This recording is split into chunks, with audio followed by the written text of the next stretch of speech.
Vamos a tratar el tema de la clase de hoy que sigue la secuencia que veníamos hablando desde 2 semanas atrás, desde la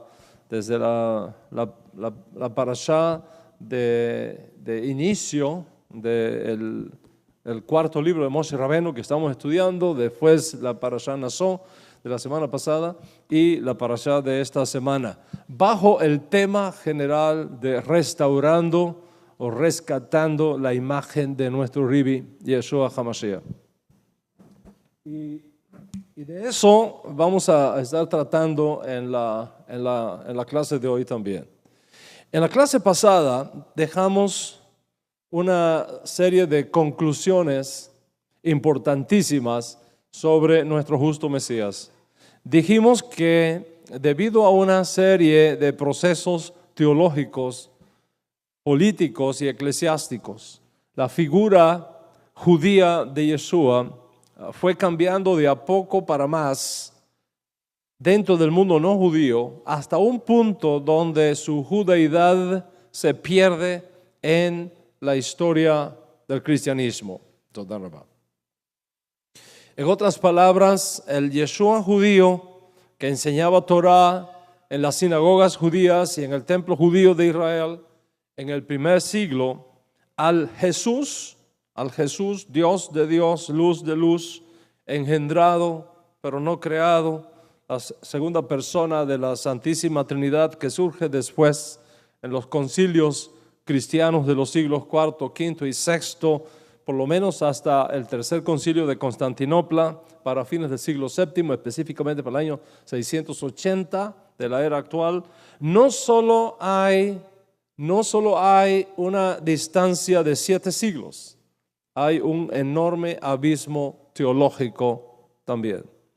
En otras palabras, la iglesia tardó 600 años en crear una figura teológica que nunca existió históricamente. Y que, lógicamente, mientras por un lado retiene un núcleo y sustancia judía de Yeshua, por el otro lado ha distorsionado completamente la figura del Yeshua judío que nosotros conocemos. Por los últimos 25 años de mi vida, he venido esforzándome en demostrar que detrás de las elaboraciones teológicas y doctrinales de la iglesia subsiste una figura judía completamente diferente a la que la iglesia ha creado. Y he venido esforzándome en demostrar que dentro de la antología de escritos judíos, conocida popularmente como Nuevo Testamento, es evidente la presencia de ediciones y arreglos hechos posteriormente para acomodar la figura judía de Yeshua a las conveniencias teológicas del protocristianismo. Estas ediciones y arreglos que ahora podemos detectar porque tenemos las herramientas apropiadas de la ciencia histórica y los más extraordinarios descubrimientos arqueológicos de todos los siglos para comprenderlo, impone sobre nosotros un nivel de honestidad académica que nos permita traer de vuelta a Yeshua a su realidad judía, a su mundo judío, a su pueblo judío donde Él nació y al cual Él pertenece.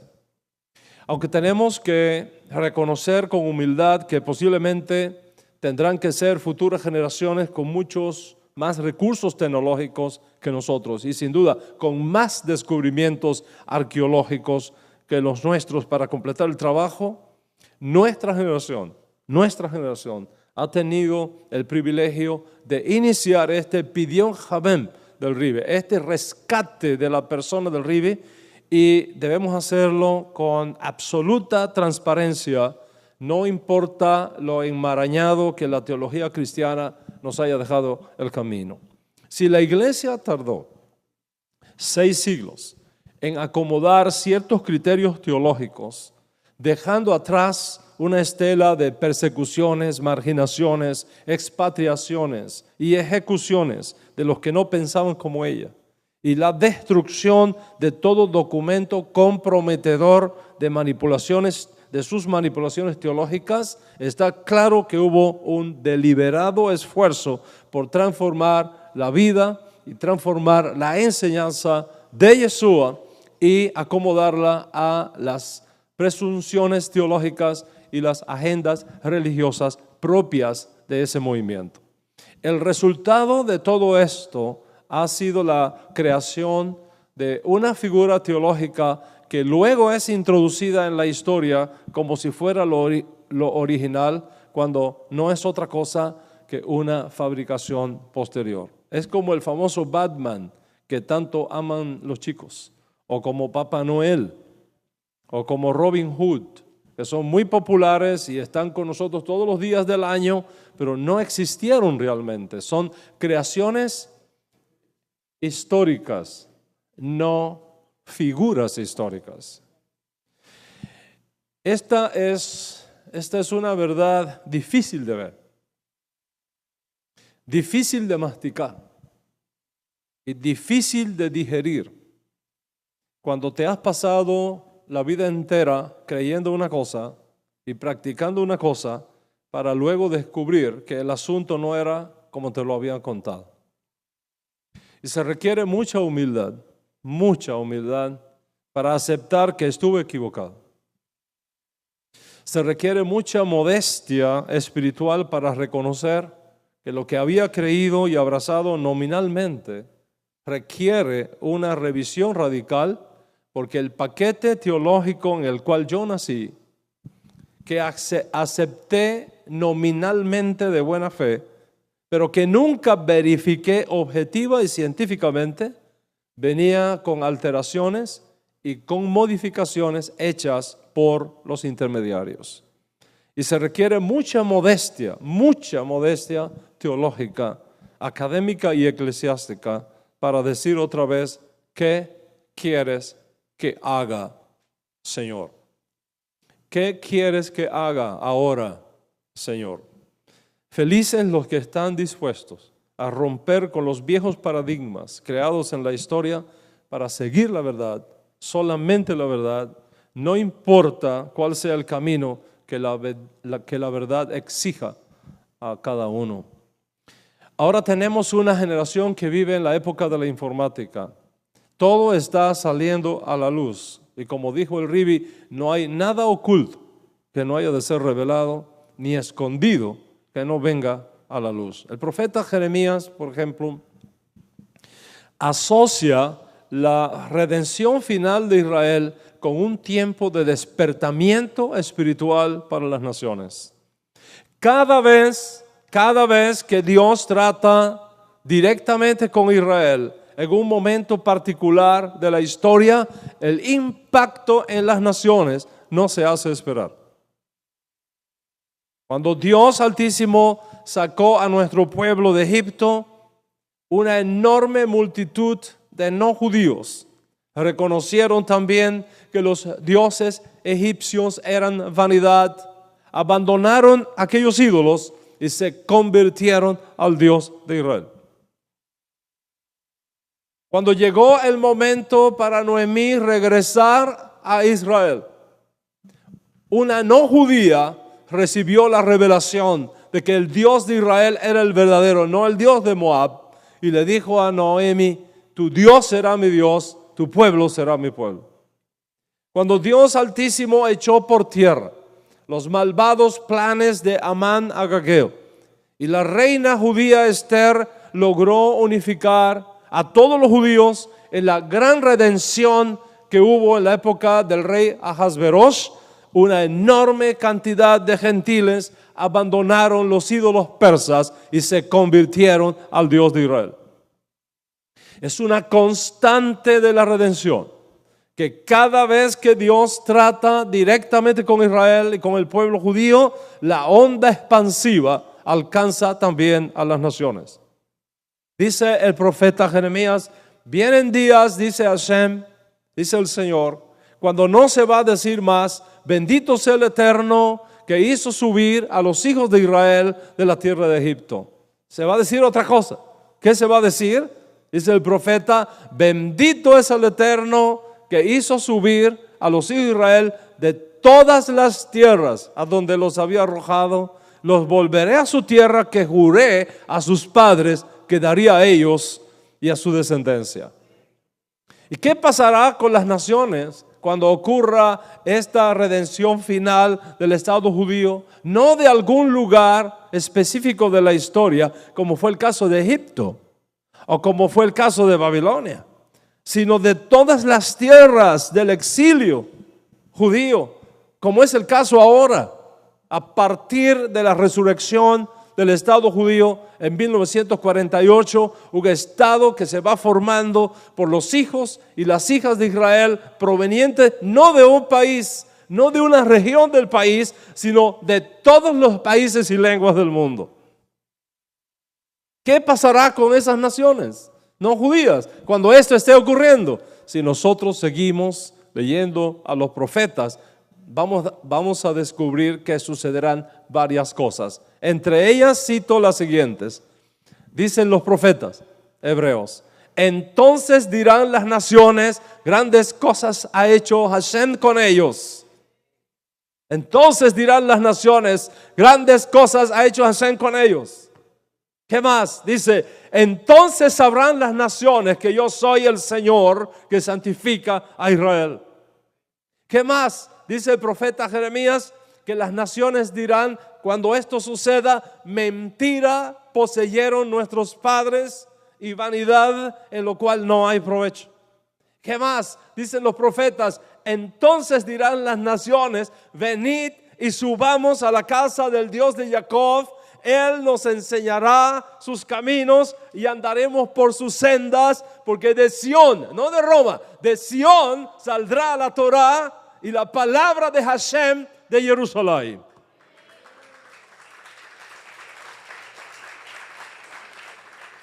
¿Qué más? ¿Qué más sucederá en las naciones cuando Dios traiga a su pueblo de todas las naciones, como está ocurriendo delante de nuestros ojos? Dice el profeta: 10 hombres de las naciones echarán mano del tzitzit de un yehudí y le dirán: vamos contigo, porque sabemos que Dios está contigo.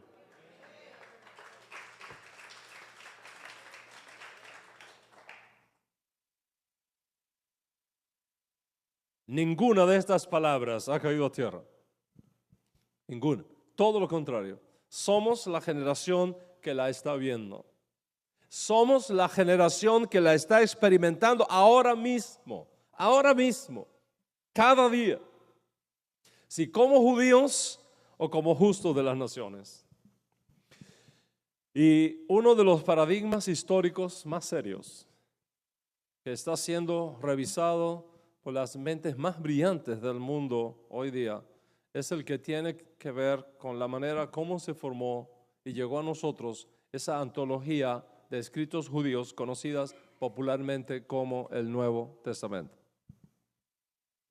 Dentro del Nuevo Testamento, un estudio crítico de los evangelios muestra varios hechos extraordinarios. Primero, que en el proceso de copiado hubo errores humanos involuntarios. Escriba se cansó, confundió una línea con otra, una letra con otra. Hubo errores humanos involuntarios.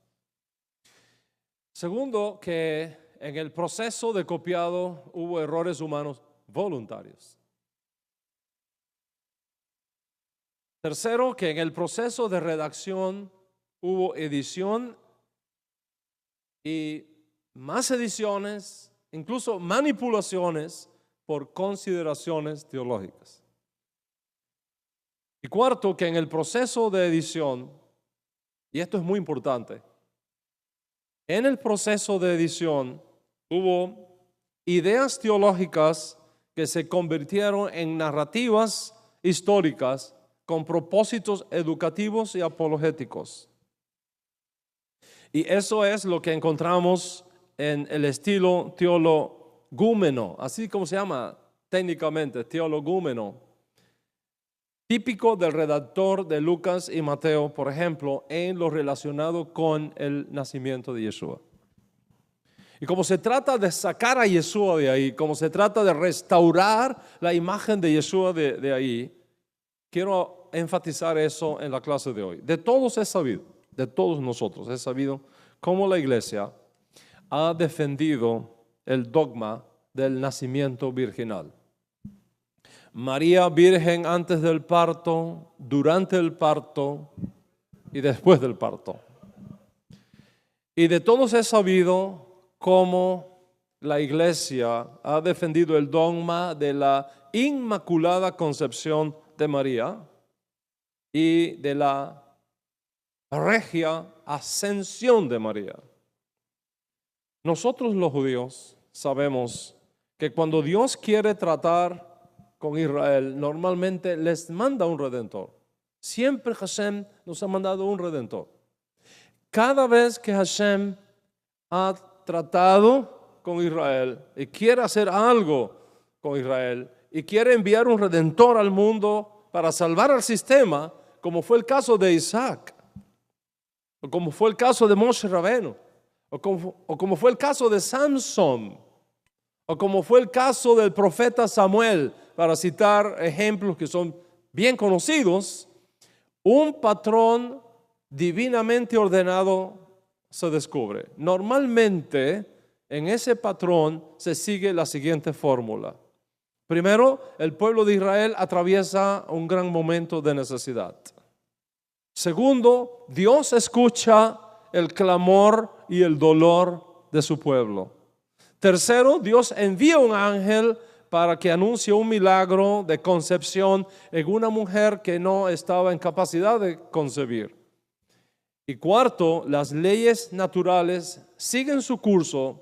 Sin embargo, la poderosa mano del Altísimo se hizo presente de forma única para que la concepción imposible tuviera lugar y entonces el plan del Eterno se concretara finalmente en el niño que nacía. El nacimiento de Isaac fue milagroso. El nacimiento de Moshe Rabbeinu fue milagroso. El nacimiento de Samson fue milagroso. El nacimiento de Samuel fue milagroso. A nadie se le ocurriría pensar, no obstante, que la realización de esos milagros anuló o suprimió la parte natural completamente. Pero la iglesia tenía su agenda heredada del paganismo, de donde procede cultural y étnicamente. Los cristianos no podían entender cómo una muchacha judía, dentro de un matrimonio judío normal típico de la época, pudo concebir a un niño que no trajera el estigma del pecado original. Probado que, según la iglesia, es mediante la relación sexual que el pecado original pasa de los padres a los hijos. Los paganos tenían sus historias de dioses que impregnaban con semen divino a mujeres y que traían al mundo superhombres, como el caso de Hércules, por ejemplo. Según la mitología, Hércules es el resultado de una relación sexual entre Zeus y Almena, una mujer mortal. Y según el teologúmeno Zeus, una noche, aprovechando la ausencia del marido de Almena, que estaba de viaje, Zeus adoptó la apariencia de su marido, justificó su regreso temprano, la engañó, la logró convencer de que era realmente su marido, se acostó con ella y la embarazó. Y de esa visita nocturna nace Hércules, un semidios. Por un lado una divinidad y por el otro lado un ser humano. Es decir, una persona con dos naturalezas. Hércules es una persona con dos naturalezas, una naturaleza divina y una naturaleza humana. La divina viene por Zeus, la humana viene por Almena. Y de esta manera Hércules se vuelve un superhombre en la mitología griega y en la mitología romana. Los cristianos tuvieron que luchar contra las grandes competencias que se encontraron y que desafiaban la figura del Jesús judío que ellos estaban anunciando. Así que desarrollaron la narrativa del nacimiento virginal, donde se presenta a una muchacha judía que sale embarazada sin experimentar la ruptura del himen, ni en la concepción, ni en el parto, ni después del parto. Y esto la hace única. Y por supuesto la hace superior al resto de las historias mitológicas contadas en aquellos días, y de ahí la creación del teologúmeno de las ediciones de Lucas y de Mateo que vinieron después. Nosotros sabemos que el nacimiento virginal de Jesús es uno de los pilares fundamentales de la Iglesia Católica. Por supuesto, ningún cristiano evangélico cree que María sea la Madre de Dios, y con toda la razón del mundo. Sin embargo, sean cristianos católicos o evangélicos, el dogma del nacimiento virginal es fundamental para la fe cristiana. Quiere decir que un cristiano, sea católico o evangélico, que lee las narrativas del nacimiento de Jesús, como son presentadas por los editores de Lucas y Mateo, no tiene la menor idea de cuál es la posición judía sobre estos asuntos, y por tanto no tienen puntos de referencia para decidir qué es realmente histórico y qué es realmente teologumenológico. Para nosotros los judíos, los postulados teológicos de la Iglesia, convertidos en narrativas históricas para explicar el dogma formativo de la concepción virginal, no tiene fundamento en el judaísmo. Tan simple como eso. No tiene fundamento en el judaísmo. Rayan en la ficción. Nada tiene que ver con la realidad judía sobre el particular. Aunque por un lado no podemos negar lo sobrenatural en la concepción de Isaac, de Samson o de Samuel, ni en la intervención extraordinaria de Dios en la historia. Por el otro lado, en todos estos casos, Dios nunca suspendió el orden natural, sino que usó ese orden natural para realizar un hecho sobrenatural. Lo mismo aplica a Yeshua. Aún aceptando la historicidad de algunas de las informaciones que tenemos, está claro que visto así, el nacimiento de Yeshua fue sobrenatural.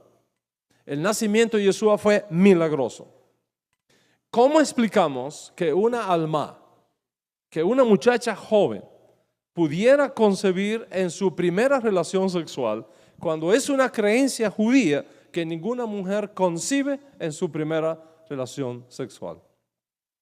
Esto abre las puertas para la concepción milagrosa de Yeshua. Pero una cosa es la concepción milagrosa de Yeshua si aceptamos la narrativa del autor de Mateo y Lucas, y otra cosa es el nacimiento virginal que impuso luego la iglesia. Al tomar sus concepciones teológicas no judías y procurar convertirlo en un asunto de manual de estudio para sus miembros, la iglesia tomó la idea teológica, la convirtió en una narrativa histórica que facilitara la formación teológica de sus miembros. Y eso es precisamente lo que conocemos como teologúmeno. Y eso estaría bien, eso estaría muy bien si tiene fundamento histórico y jurídico sobre el cual apoyarse, pero este no es el caso ni de Lucas ni de Mateo.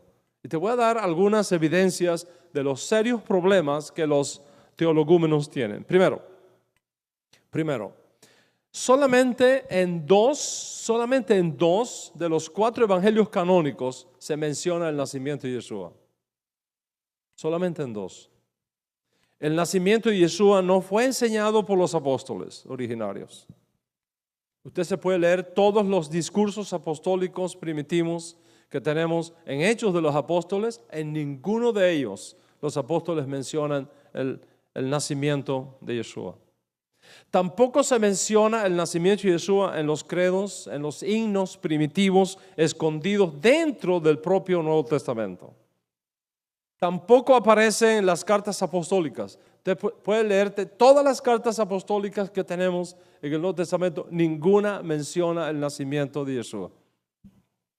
No solamente eso, dentro del propio evangelio atribuido a Lucas o atribuido a Mateo, es decir, según Lucas o según Mateo, las narrativas del nacimiento se encuentran completamente aisladas en ambos evangelios. Si el tema piensa en esto, si el tema del nacimiento virginal es un pilar fundamental de la iglesia, y si esto refleja, según la iglesia, lo recibido oficialmente de los apóstoles, ¿por qué no es mencionado por los apóstoles en sus discursos primitivos? ¿Por qué no aparecen en las cartas apostólicas que se escribieron antes que los evangelios? ¿Por qué no aparece en Marcos, el primero de los evangelios en escribirse? Cuando un judío lee esto y se hace estas preguntas, las cosas comienzan a requerir mayor investigación. Eso es lo primero. Segundo, hay serias contradicciones entre la narrativa presentada por Lucas y la presentada por Mateo.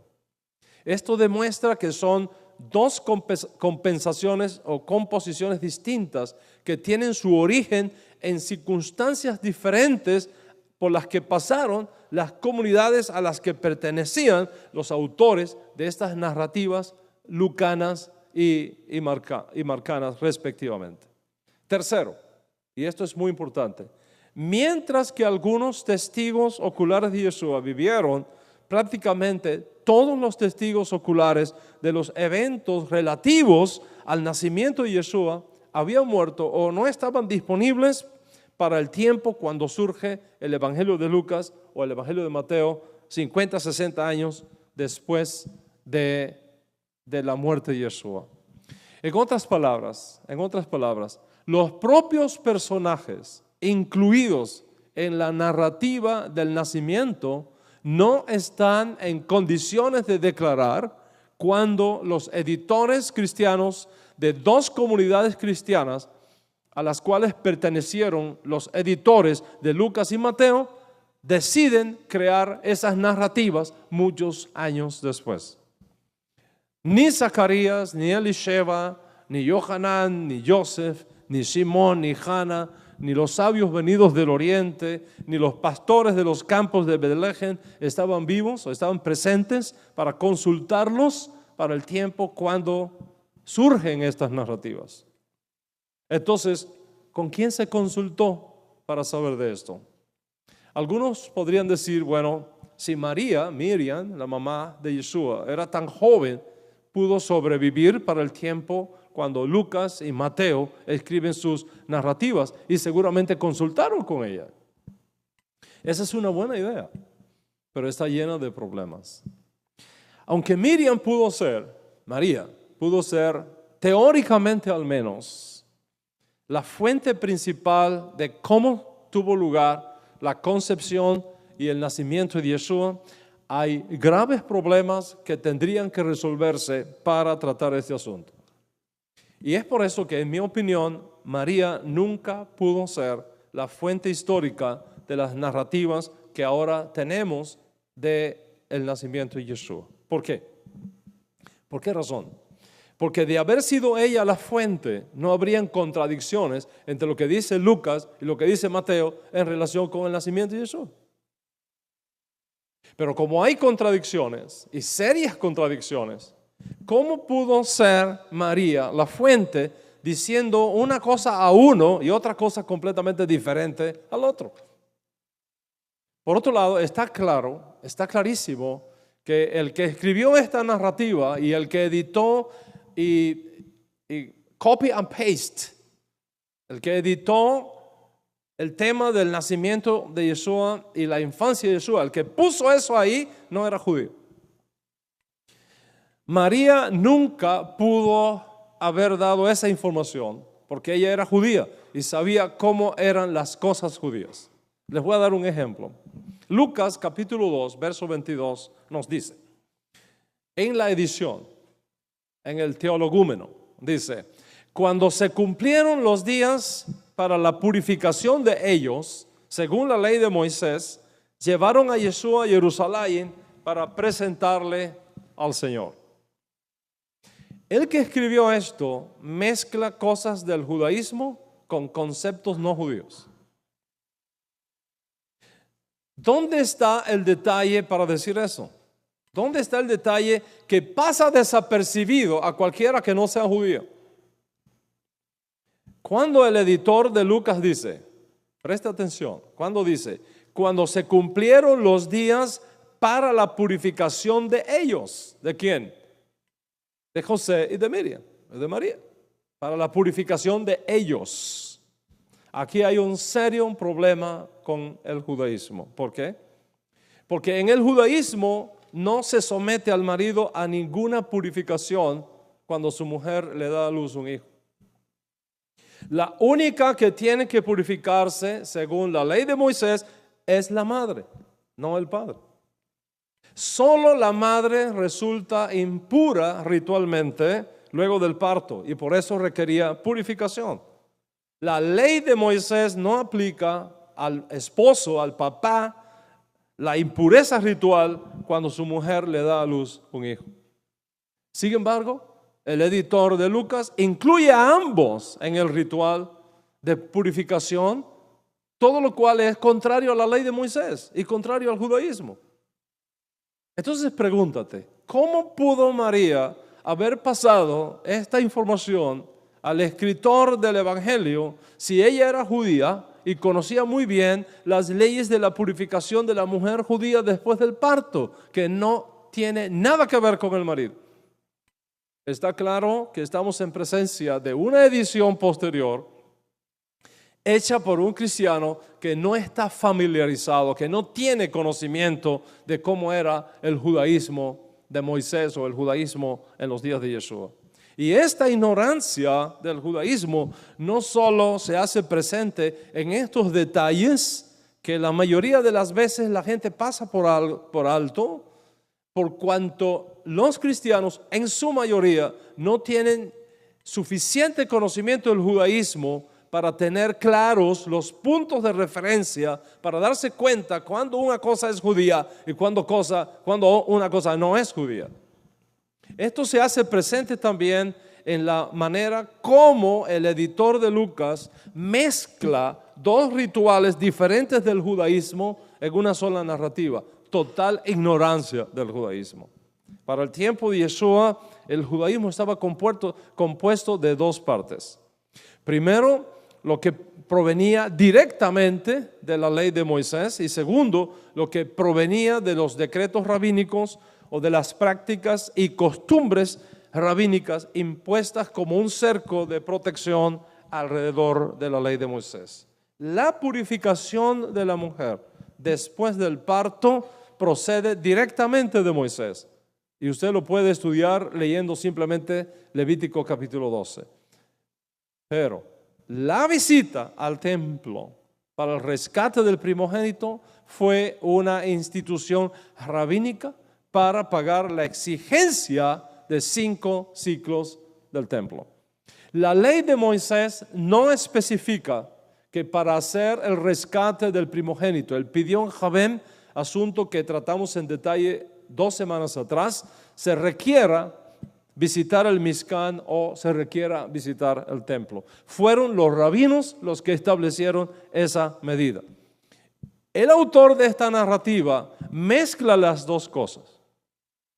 El editor de Lucas menciona, por ejemplo, las tórtolas y los palominos que tienen que ver con la purificación de María solamente, no de José. Y por el otro lado, ignora completamente el pago de los 5 ciclos de plata que se exigía para poder hacer el Pidyon Javem, el rescate del primogénito.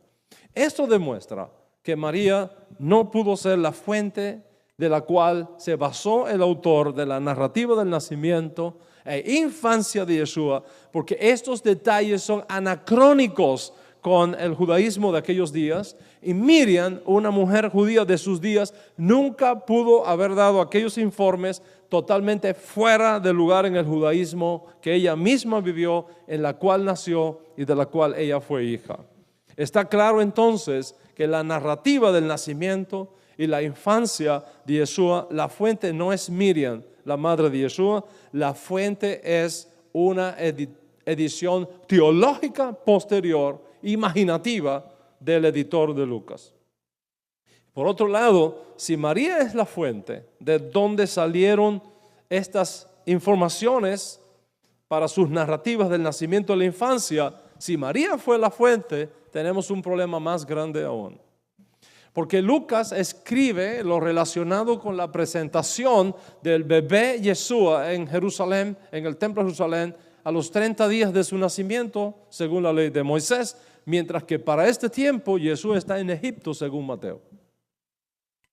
Si añadimos a esto lo del viaje del pueblito de Nazaret a la ciudad de Betlehem por lo del censo, hay dos cosas que son inconcebibles aquí. Primero, si Joseph y Miriam no estaban casados oficialmente cuando el embarazo de Miriam tuvo lugar, sino que eran novios solamente, es decir, desposados, y no hubo boda pública, ¿cómo explicamos que un judío ortodoxo y jasídico, piadoso como Joseph, hiciera un viaje con una mujer con la cual no estaba casado públicamente?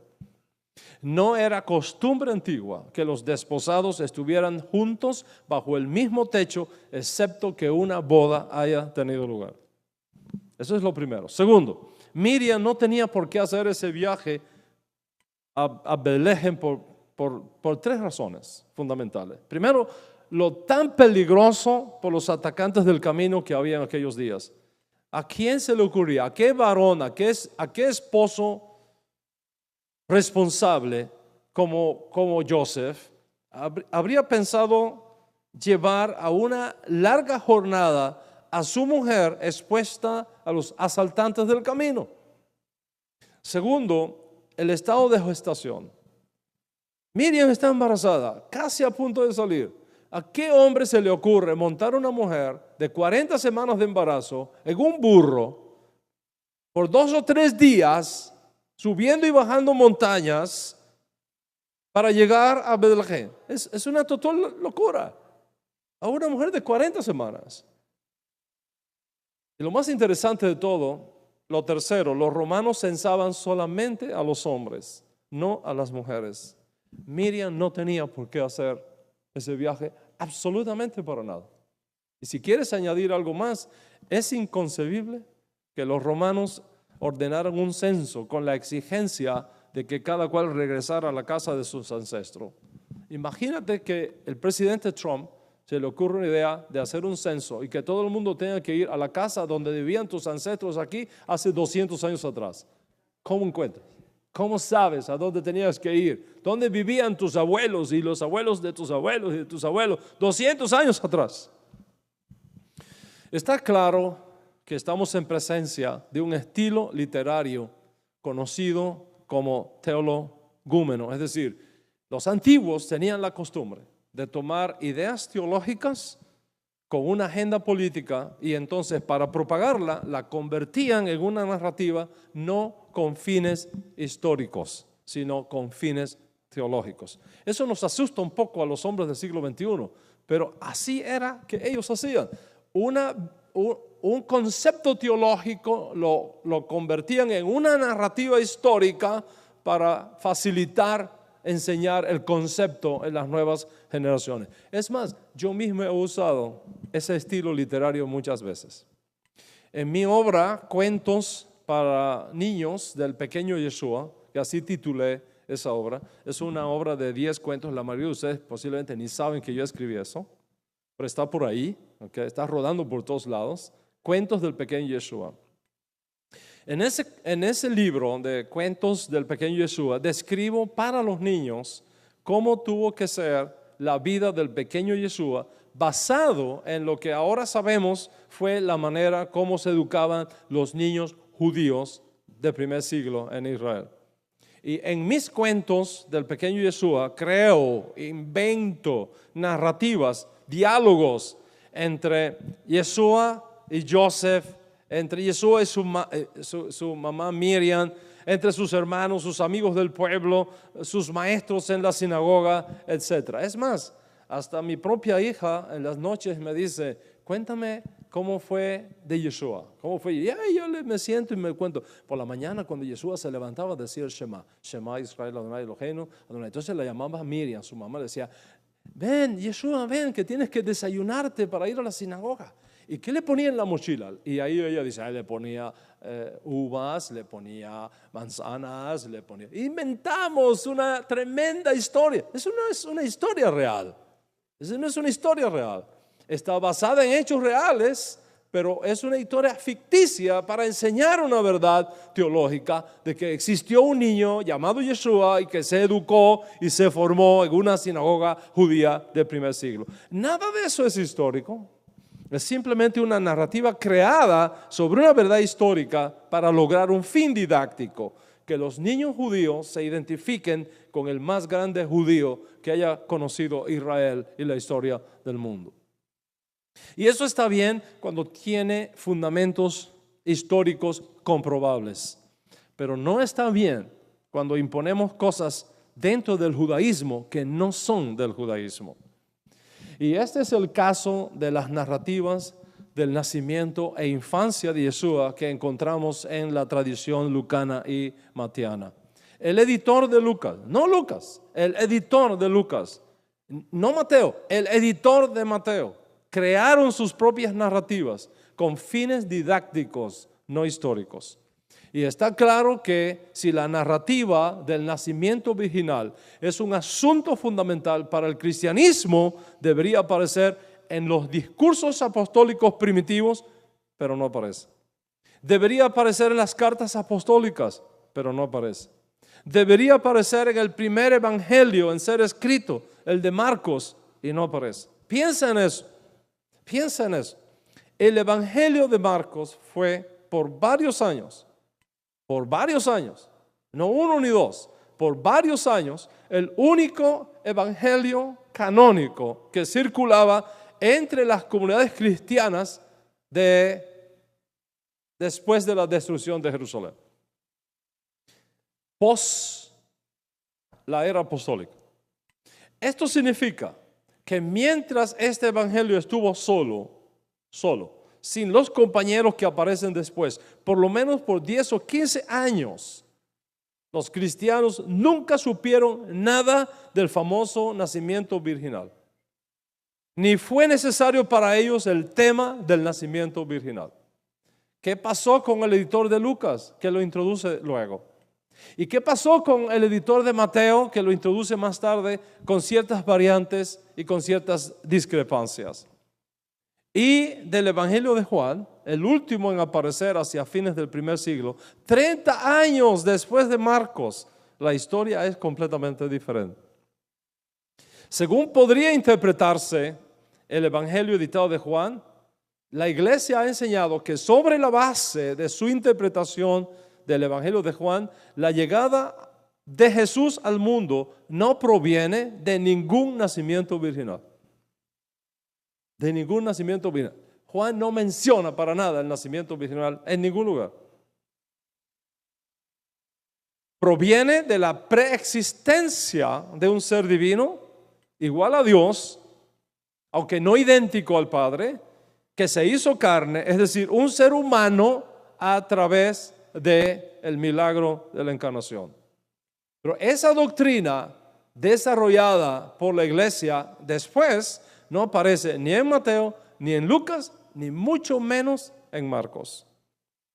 Para decírtelo de otra manera, si un cristiano que pertenecía a la comunidad de donde salió el Evangelio de Marcos, se hubiera encontrado con un cristiano de la comunidad juanina, de donde sale el Evangelio de Juan, diciendo que Jesús vino al mundo por medio de un acto de encarnación de un ser divino preexistente, que se hizo un ser humano, la controversia teológica no se habría hecho esperar, porque la escuela marcana, la comunidad de Marcos, siendo la más antigua, nunca enseñó tal cosa.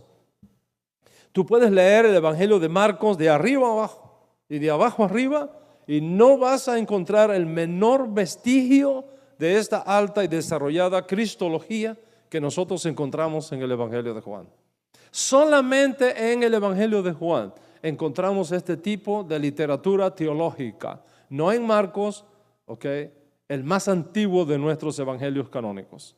Y por otro lado, sabemos la existencia de un evangelio de Mateo en hebreo que no tiene la narrativa del nacimiento virginal como aparece luego en las copias griegas más tardías. Solamente en el evangelio de Juan, que vino de último, se hace referencia a una perspectiva de la llegada de Jesús al mundo de una forma completamente diferente.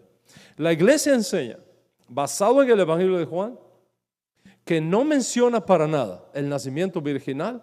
La iglesia enseña, que la llegada de Jesús al mundo ocurre por el milagro de la encarnación. Es decir, la iglesia insiste que Jesús fue un ser divino preexistente que se transforma en un ser humano mortal mediante un proceso de encarnación. Para los teólogos cristianos que editaron a Juan, el nacimiento de Yeshua no es su origen, es solo su encarnación. Por lo tanto, el nacimiento original no es ni siquiera mencionado en la comunidad juanina.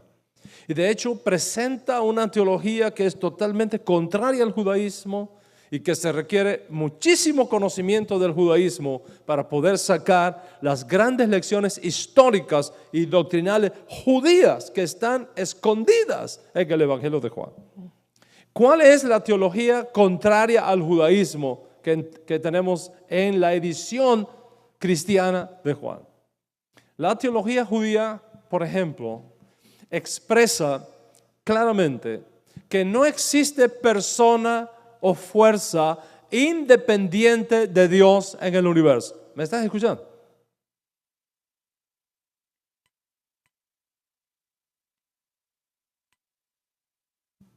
No existe persona ni fuerza independiente de Dios en el universo.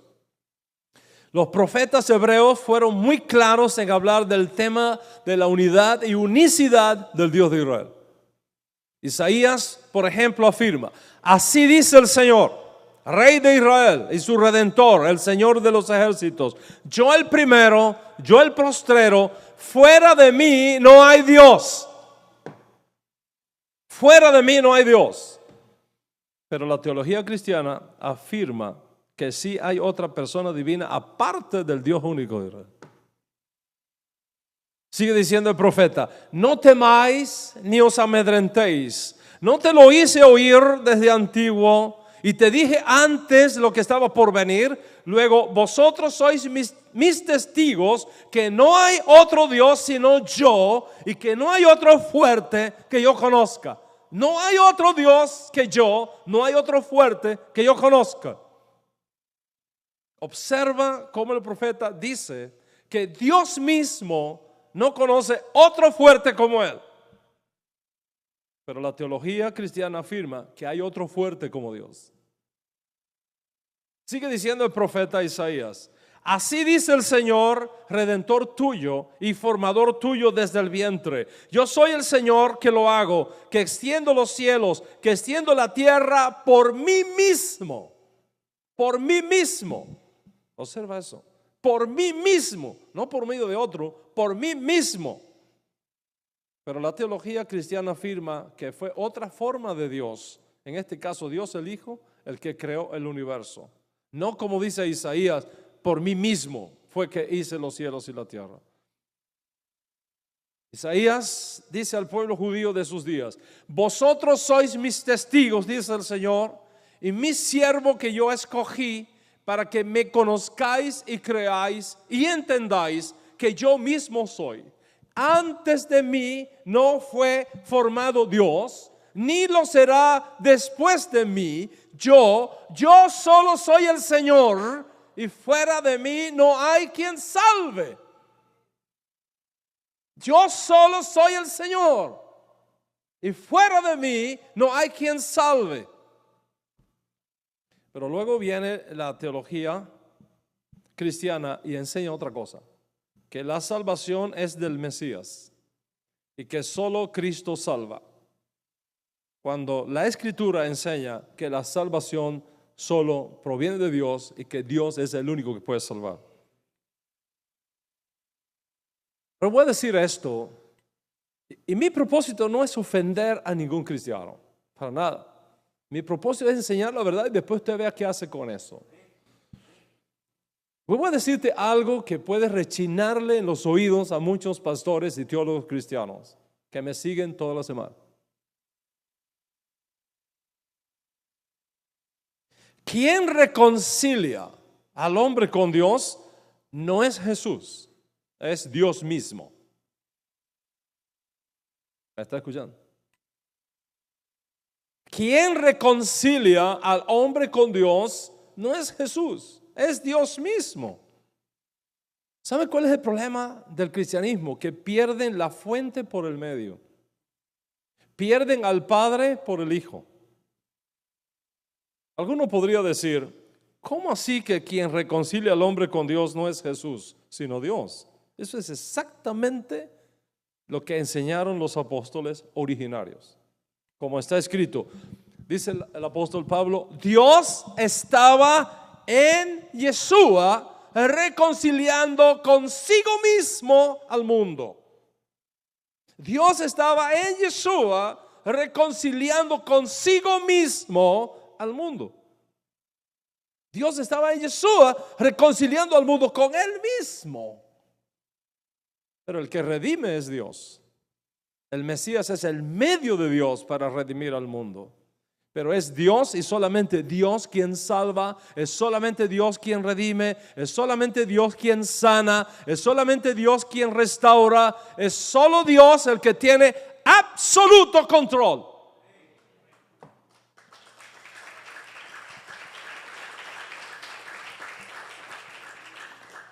No solamente eso, el final de la historia no es cristocéntrica. El final de la historia es teocéntrica. Siempre fue así y siempre lo será. El Mesías no viene para reemplazar a Dios, lo aleno. El Mesías viene para representar a Dios, para exaltar a Dios, para dar a conocer la grandeza del Dios de Israel. Si leemos al apóstol Pablo, por ejemplo, hablando de cómo será el fin de la historia humana, claramente verás cómo este concepto judío de la teología judía es magistralmente establecido por el apóstol Pablo. Dice el apóstol Pablo, 1 Corintios capítulo 15, versículos 24 al 28, y cito: entonces vendrá el fin. Fíjate, entonces vendrá el fin.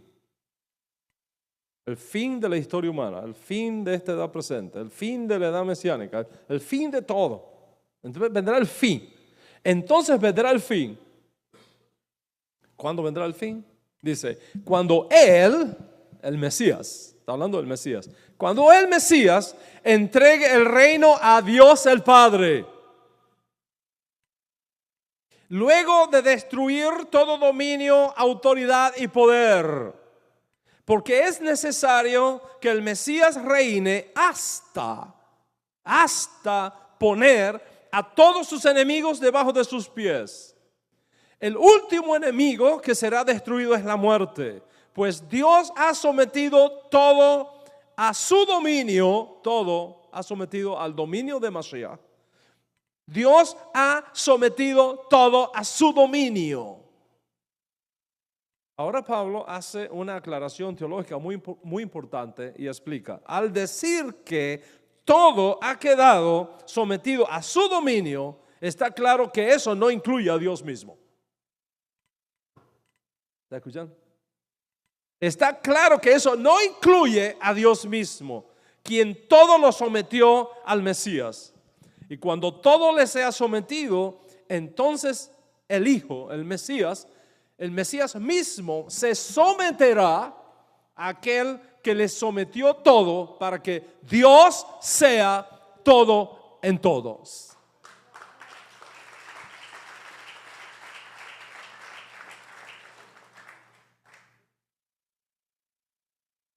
más claro ni la luz del sol. El principio de la historia es Dios y el final es Dios.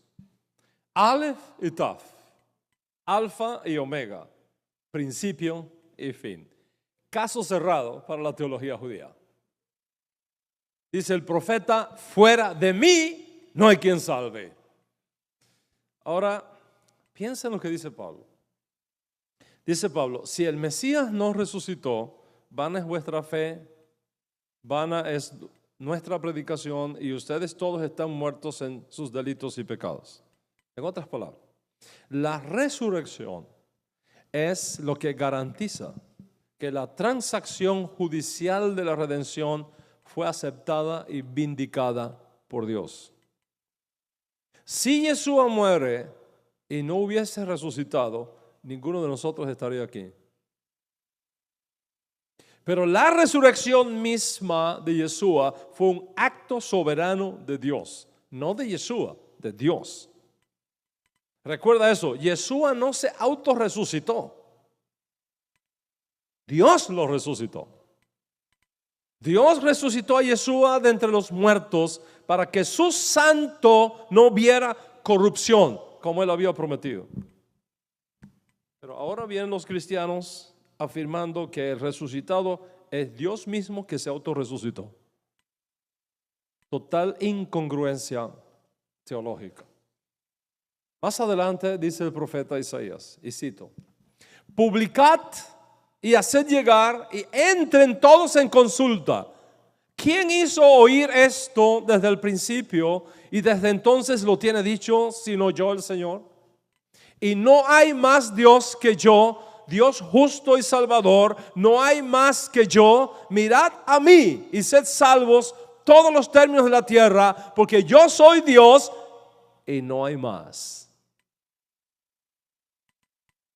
Pero la teología cristiana viene luego y dice que sí hay otro más. Luego afirma el profeta, acordaos de las cosas pasadas desde el siglo, porque yo soy Dios y no hay más Dios y no hay otro Dios semejante a mí. Pero luego viene la teología cristiana y enseña que hay otro igual. Como ves, las cosas han cambiado muchísimo cuando el mensaje se mueve de las fronteras teológicas de Israel a las fronteras teológicas del mundo no judío. La teología que enseña que solamente hay un Dios y que ese Dios es el único Dios verdadero excluye todo lo demás. Y esa es la fuente teológica de la unicidad del judaísmo. No existe otra persona o fuerza independiente de Dios en el universo. La iglesia, basándose en su interpretación del prólogo del Evangelio de Juan, creó una idea diferente, que existió juntamente con Dios y paralelo con Dios, independiente de Dios, una palabra que existió como una persona independiente de Dios, porque estaba con Dios, pero al mismo tiempo igual a Dios porque fue Dios, según la interpretación cristiana de Juan 1:1.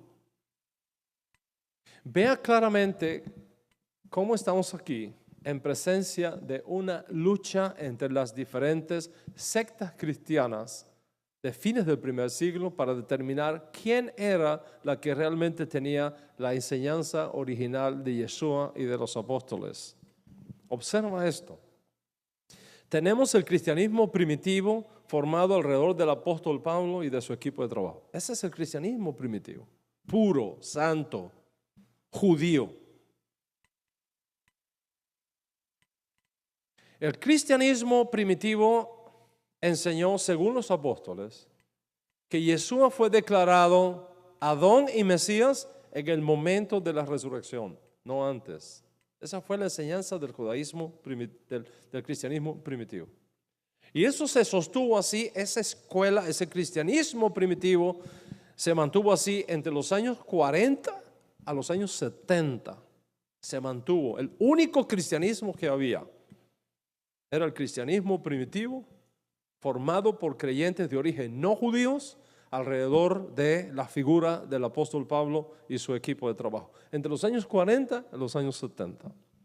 Luego surge otra secta cristiana que atribuye su origen a la enseñanza del apóstol Matillahu y afirma que no, que Yeshua fue declarado Señor y Mesías en el bautismo. Y esa es una secta cristiana que surge entre los años 60 al 70. Más o menos, surge ese otro movimiento cristiano que se separa del judaísmo, del cristianismo primitivo. Luego surge otra secta cristiana más que se hace pasar discípulos de Lucas y lo hace Señor y Mesías en el nacimiento, entre los años 60-80.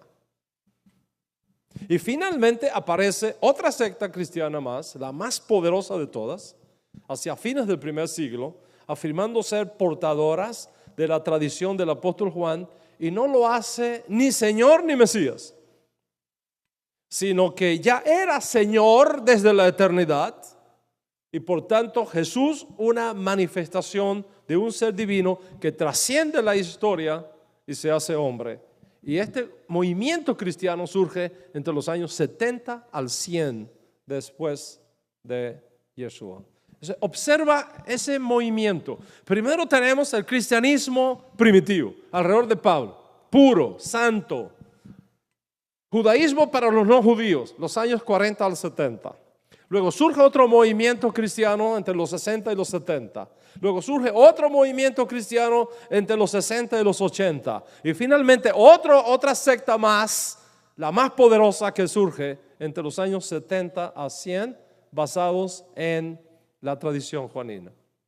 Lea Juan y verás que no contiene una narrativa acerca del nacimiento de Yeshua. No dice nada de Joseph, no dice nada de Miriam, no dice nada de Belén, no dice nada del nacimiento virginal.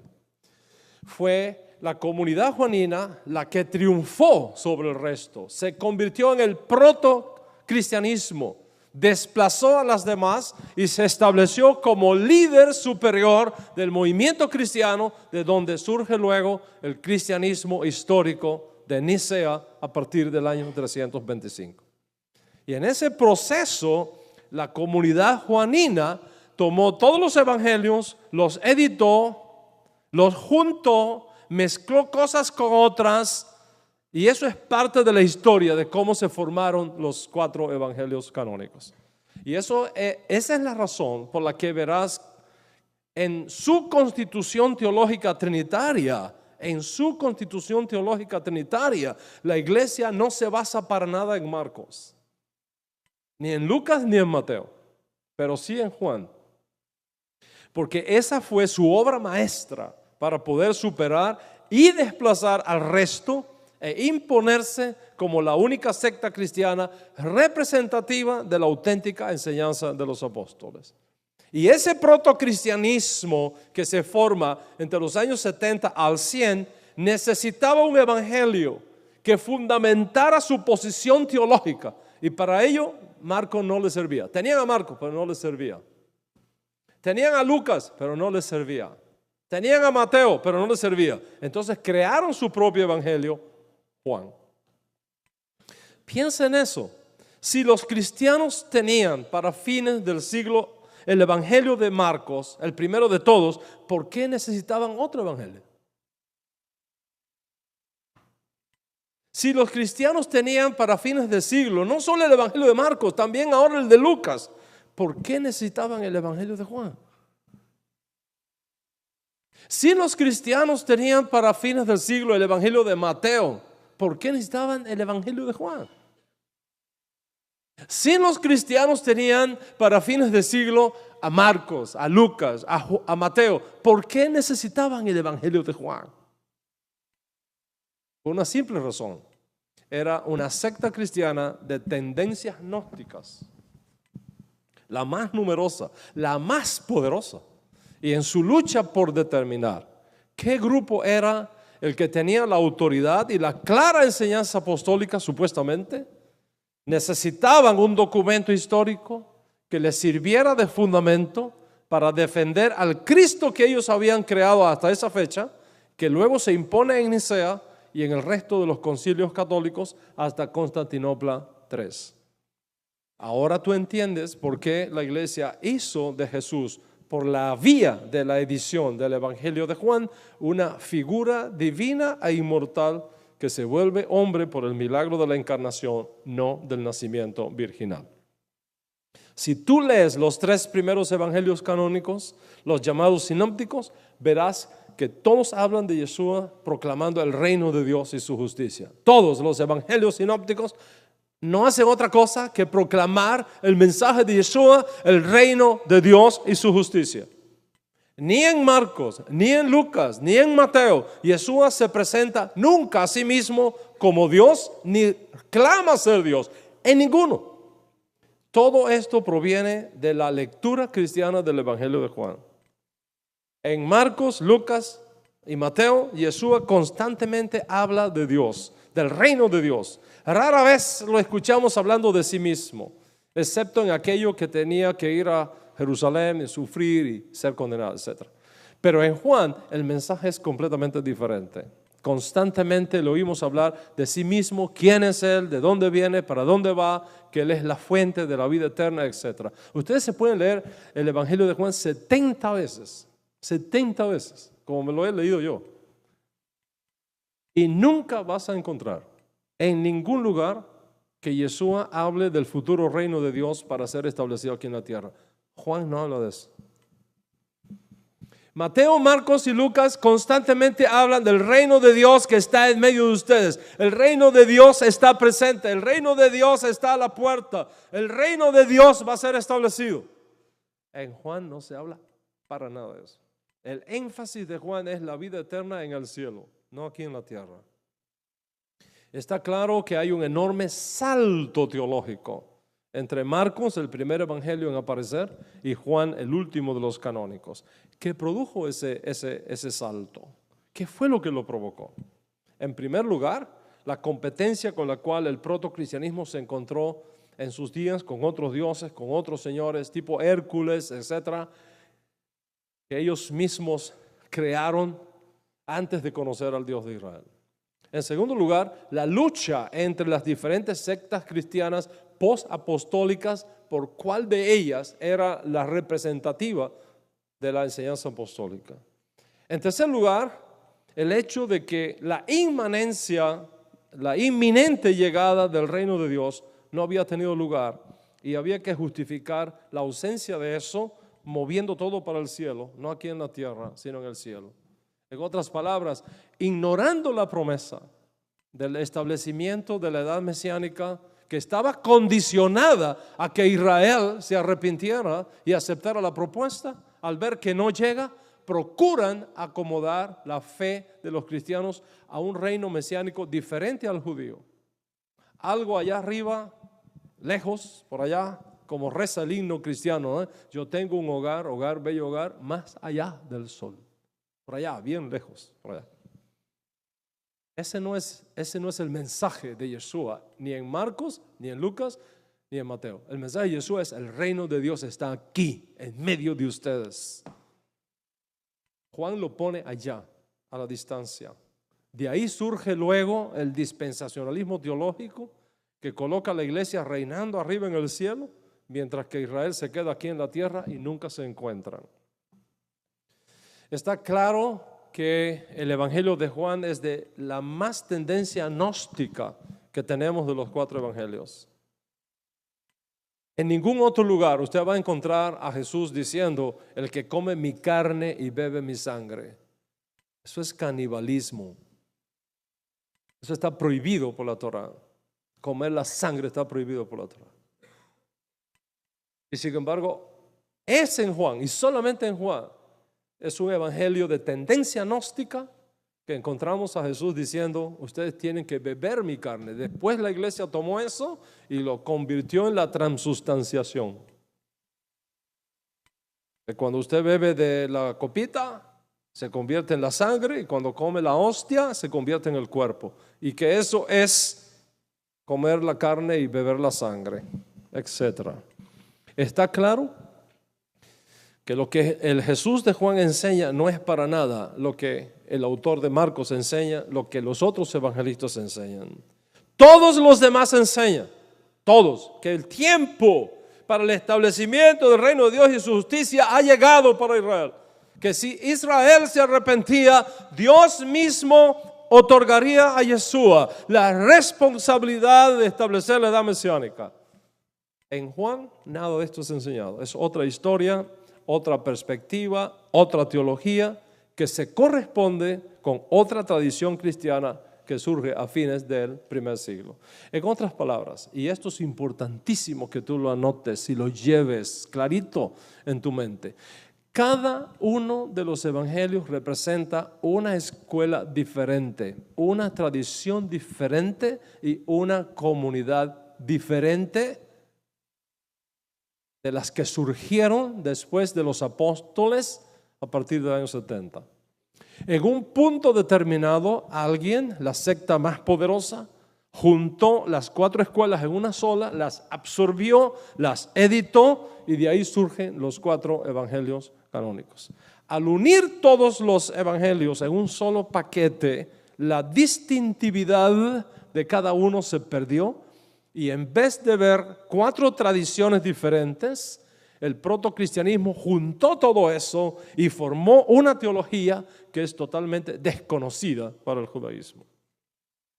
Y desde entonces, la teología cristiana toma un texto de Marcos, otro de Lucas, otro de Mateo, otro de Juan, lo junta y forma una nueva teología que se vaya adoptando a las nuevas exigencias teológicas en los debates con el resto de las sectas cristianas, hasta que finalmente el protocristianismo triunfa sobre el resto y se forma lo que hoy día conocemos como cristianismo. Y una de las herramientas que usaron los editores cristianos fue el recurso del teologúmeno, es decir, tomar una posición teológica establecida, convertirla en una narrativa histórica para que sirviera de fines catequistas de una escuela particular. Sin embargo, como dije previamente, para nosotros los judíos, los postulados teológicos de la iglesia convertidos en narrativas históricas para explicar los dogmas formativos de la concepción virginal rayan en la ficción, nada que ver con la realidad judía sobre el particular.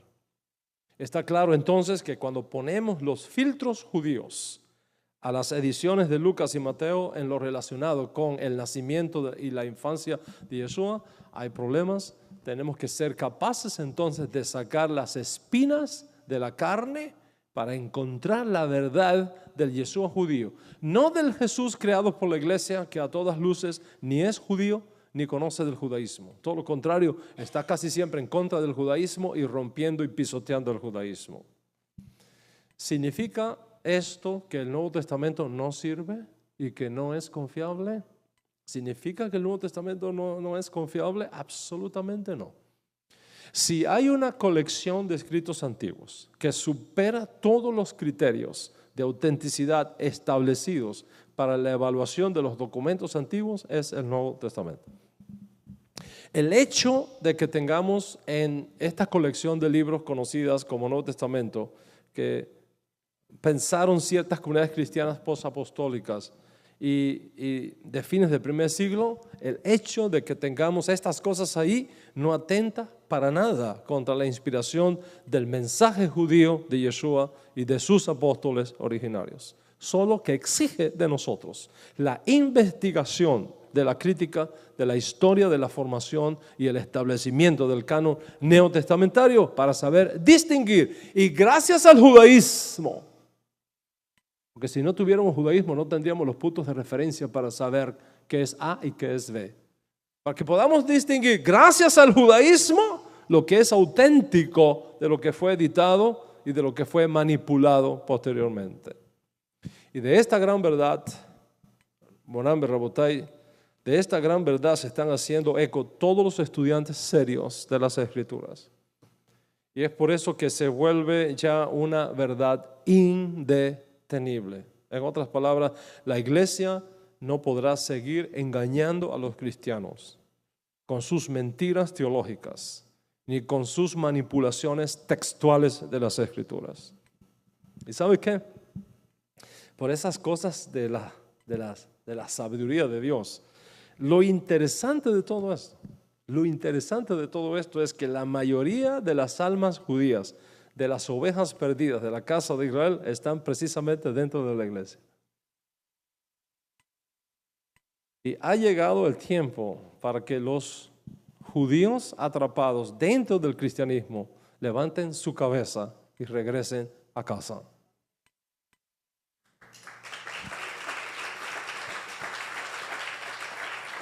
Ha llegado el tiempo.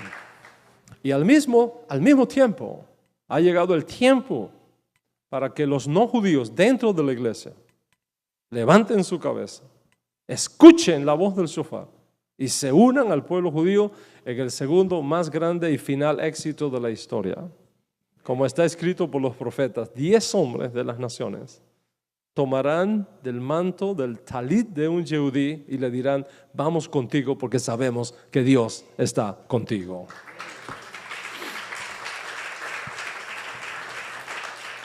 Y esto es precisamente lo que está sucediendo ahora mismo en el mundo.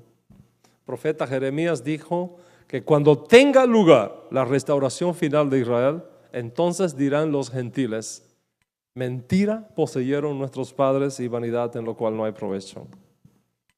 Y dirán las naciones: venid, subamos a la casa del Dios de Jacob y aprendamos los caminos del Señor, porque de Sión saldrá la Torá, de Jerusalén la palabra de Hashem. Está clarísimo que esto va a traer una revolución teológica mucho más grande que la de Lutero del siglo XVI. Más grande que la de Lutero del siglo XVI. Porque la reforma de Lutero no sacó a los cristianos de Roma y los trajo a Jerusalén. Lutero no hizo eso. Lutero movió a los cristianos de Roma a Wittenberg. Cuando se trata de moverlos a Jerusalén, con el Yeshua judío, no con el Jesús del Vaticano. En otras palabras, estamos en presencia de la verdadera y final reforma teológica, que finalmente va a sacar a los cristianos de Roma, los va a sacar de debajo de la autoridad e influencia del Papa y los va a traer de vuelta a los apóstoles judíos y a la autoridad del auténtico Yeshua judío, al judaísmo para no judíos que establecieron los apóstoles originarios, encargados y comisionados por el propio Yeshua para el bien del mundo. Lógicamente, cuando los pastores cristianos que saben pensar por ellos mismos, se dan cuenta de estas cosas, obtienen la información, la iluminación y la revelación necesarias para saber que el tiempo ha llegado para cambiar muchas cosas dentro de sus pasivamente aceptados postulados teológicos. Y estos cambios en ellos mismos se van a reflejar luego en sus iglesias. Y entonces tendremos el más grande avivamiento teológico de todos los siglos, cuando los cristianos regresen a las raíces hebreas de su fe.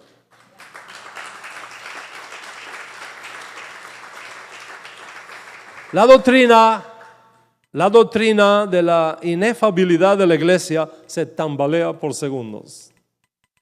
La iglesia le ha mentido al mundo exprofesamente. Ha escondido la verdad, la ha disfrazado y la ha manipulado a conveniencia. Y los cristianos no están dispuestos ya más simplemente a seguir siendo entretenidos con más de lo mismo ante la realidad de los hechos que estamos postulando al mundo los últimos 25 años. Los conceptos equivocados de la iglesia con respecto al origen de Yeshua y el resto de la persona de Yeshua, como sus enseñanzas, están cayendo una por una. La gente se está dando cuenta que una cosa es el Jesús creado por la iglesia y otra cosa es el Yeshua judío del que hablaron los profetas de Israel. La resurrección del Estado de Israel y la conquista y redención de Jerusalén en este año de su jubileo tiene implicaciones proféticas muy gruesas para el mundo. y extraordinarias para el mundo. Cuando llega jubileo, lo que fue cambiado retorna a su antiguo dueño. Lo que fue vendido es traído de vuelta a quien le perteneció desde un principio. Y lo que fue perdido se vuelve a recuperar. Esta generación es una generación del jubileo. Es una generación de la mitad del jubileo, generación de restauración de todas las cosas. Es una generación que levanta sus ojos y pregunta por las sendas antiguas, ¿cuál es el buen camino para andar por él? El nacimiento de Yeshua es un hecho histórico. Algunas narrativas creadas por Lucas y Mateo, por los editores de Lucas y Mateo, no son históricas. Más bien mitológicas, con fines catequistas. Por tanto, no podemos tomarlas al pie de la letra, porque como he demostrado son concepciones no judías introducidas en documentos judíos para cumplir con agendas teológicas que nada tienen que ver con el judaísmo. Y lo mismo con el Evangelio editado de Juan.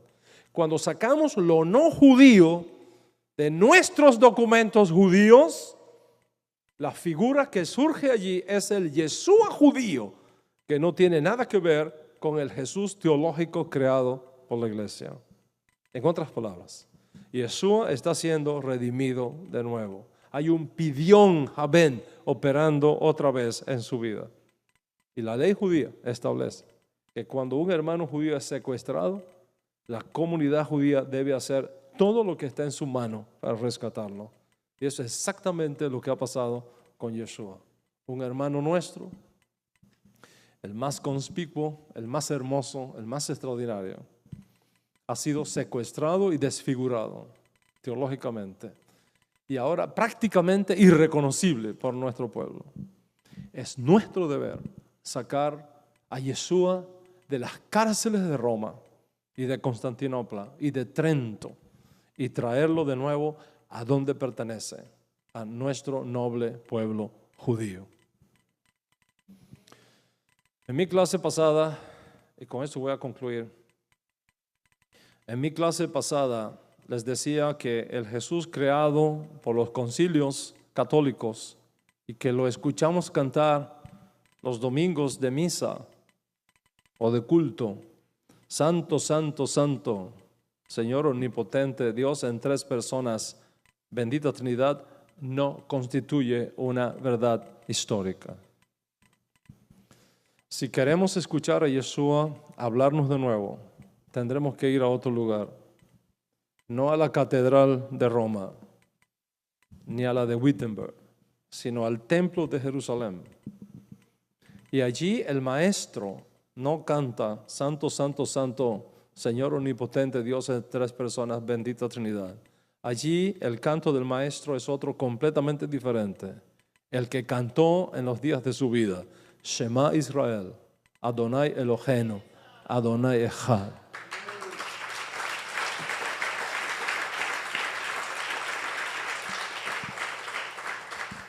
¿Qué tenemos entonces? ¿Por qué fue acusado Yeshua?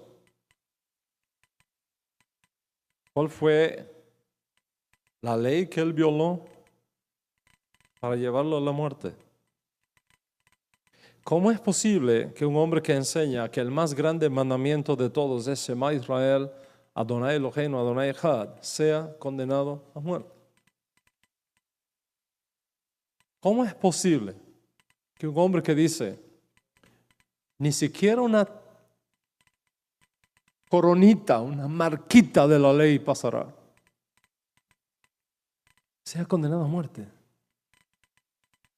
Si Yeshua no pudo ser acusado, ni llevado a la pena capital, ni por violar el Shabbat, ni por anunciar que era el Mesías, ni por verse a sí mismo como hijo de Dios, ni por verse a sí mismo sentado a la diestra de Dios, ni por blasfemia, ni por pretender abrogar la ley de Dios y sustituirla por otra, ni por venir a crear una religión distinta a la que el pueblo judío recibió de Moshe Rabbeinu, ni por anunciar la destrucción y reconstrucción del templo de Jerusalén.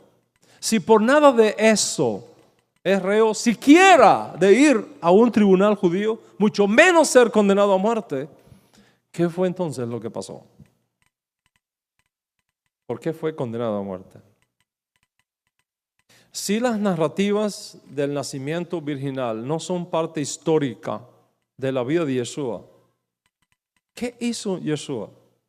¿O qué se supo de Yeshua que causó que alguien lo acusara delante de Poncio Pilato? ¿Qué pudo haber hecho Yeshua que lo acusaran como lo acusaron? Y que lo trajeran ante el gobernador romano para que lo arrancaran de este mundo como raíz de tierra seca. ¿Qué hizo Yeshua que provocara la furia del Sanedrín de aquella época al punto que lo llevaran ante Pilato para que lo condenaran a muerte, dado que los romanos no permitían a nadie, sino a sus gobernadores oficiales, aplicar la pena capital en los pueblos conquistados? ¿Qué Sanedrín fue realmente el que acusó a Yeshua y lo trajo ante Pilato? ¿Qué tribunal juzgó a Yeshua? ¿Qué pasó realmente? ¿Cuál es la historia no contada que está escondida ahí y que requiere revelarse? Piensa en eso seriamente. Esto está de película. Esto está para llevarlo al cine. Si Yeshua nunca pudo haber sido acusado por los rabinos y sabios judíos de nada de lo que los editores cristianos ponen luego en las ediciones manipuladas de los evangelios, ¿qué realmente fue el problema con Yeshua? ¿Qué provocó su muerte? Esta es una extraordinaria pregunta que recién estamos en condiciones de responderla. Solo que mi tiempo por ahora ha concluido. Tendremos que tratarlo en la próxima clase. Bezrat Hashem. Bezrat Hashem. Mientras tanto, feliz el pueblo que entienda esto. Feliz el pueblo que haya recibido del cielo tan noble tarea y tan extraordinaria misión de redención en el mundo. Hoy, cuando salgas de acá y tomes tu sobre de sedacá, de maser, tu contribución a esta causa, y lo deposites en el alfolí o lo envíes online, piensa lo que estás apoyando. Piensa en qué terreno estás sembrando. Piensa en todo el bien que estás haciendo a tu maestro Yeshua. Piensa que juntos, yo tu voz y tú el respaldo. Piensa lo que estamos haciendo juntos, sacando a Yeshua de las prisiones de Roma y trayéndolo de vuelta a nuestro noble pueblo judío, donde pertenece y donde único puede ser entendido y comprendido por nuestro pueblo. Piensa que solamente así Yeshua, por sus méritos, podrá facilitar que Dios finalmente pueda redimir a Israel y al mundo y traernos la edad mesiánica para bien, para vida y para la paz. Tener conciencia de esto, actuar responsablemente y movernos juntos en este momento de redención no es algo extraordinariamente grande en la historia. Es que no hay obra más noble, ni habrá paga mejor. Shabbat Shalom. Shabbat Shalom.